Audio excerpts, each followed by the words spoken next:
Welcome back, everyone, to another episode of Mumbles. Today, I'll be bringing you guys another game review. And the game that I will be reviewing today is It's Spring Again.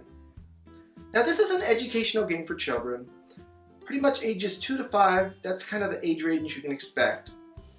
And basically, this game teaches them about the different seasons of the world. Now, this game I reviewed on the Nintendo Switch, and it is available on the Nintendo Switch eStore for $1.99.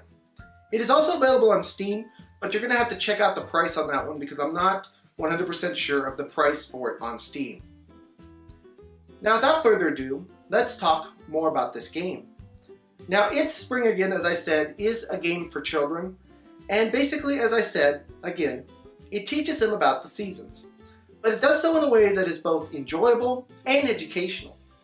So they don't have to worry about something that is gonna, just be, oh, you need to know that 2 plus 2 is 4. No, it kind of tells a story and kind of gives them something to be excited about, which is really what you want, especially in a child's game, and especially when you're trying to teach them something. You want them to be excited. You want them to want to play the game. You want them to feel that.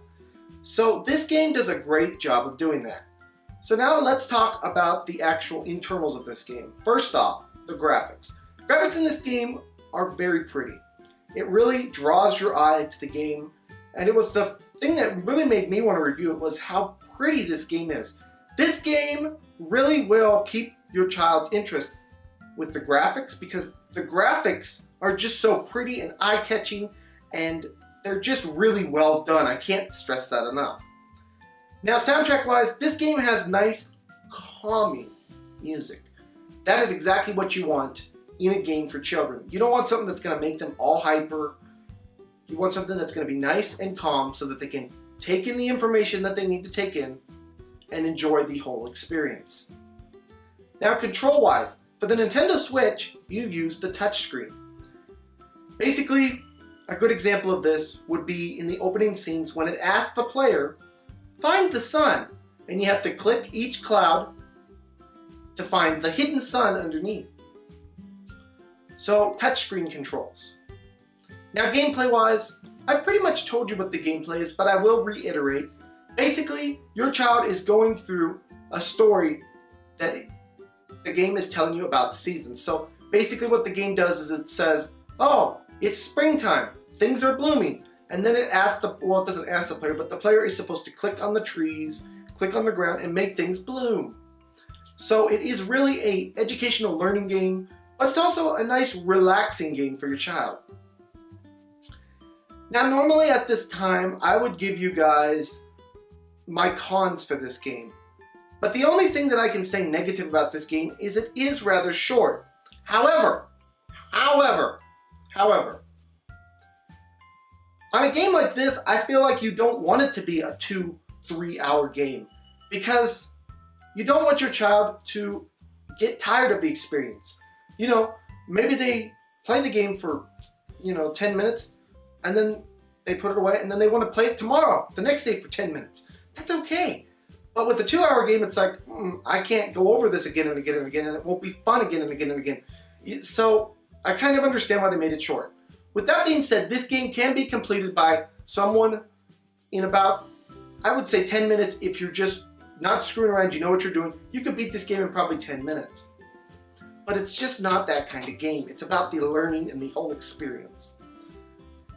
Now, with all this being said, I gotta preface my actual score of this game by saying this game is different from other games I've reviewed. I can't compare it to an Uncharted 4. I can't compare it to an Overwatch. I can't compare it to a PUBG. It's just not that kind of game. If I compared it against those games, it would get destroyed. It's not that kind of game. This game is for children. It is for children to learn. It has to stand alone in its own category. So that's what I'm doing here. This game I'm rating in its own category, unaffected by any scores that I've previously given in other games. With that in mind, this game is made great for children. And if I had a child myself, this is something that I would buy and put in front of them and just let them go to town on it. With that in mind, this game, It's Spring Again, is going to get a 9 out of 10. This is a really good experience for children. It's not long. It won't frustrate them. All they have to do is click different things. They're going to enjoy the colors. If they're like 2, they're going to really enjoy the colors. They're probably going to nag you to play it over and over and over and over and over and over and over and over. Because that's the kind of game this is. That's the kind of graphics this game has. That's the kind of feeling that they're going to get when they play this game. I definitely recommend this game for anyone looking for something to give a younger child, or anyone that just wants a nice gaming experience for their child where they don't have to worry about, things such as violence, and they can actually teach them something. So definitely recommend this game. Please check it out. And yeah, guys, this has been my review of It's Spring Again. I want to thank you guys all so much for joining me. And please smack that subscribe button, smack that like button, and smack all those buttons. And I will see you guys all in the next video. Bye-bye, everyone. Take care.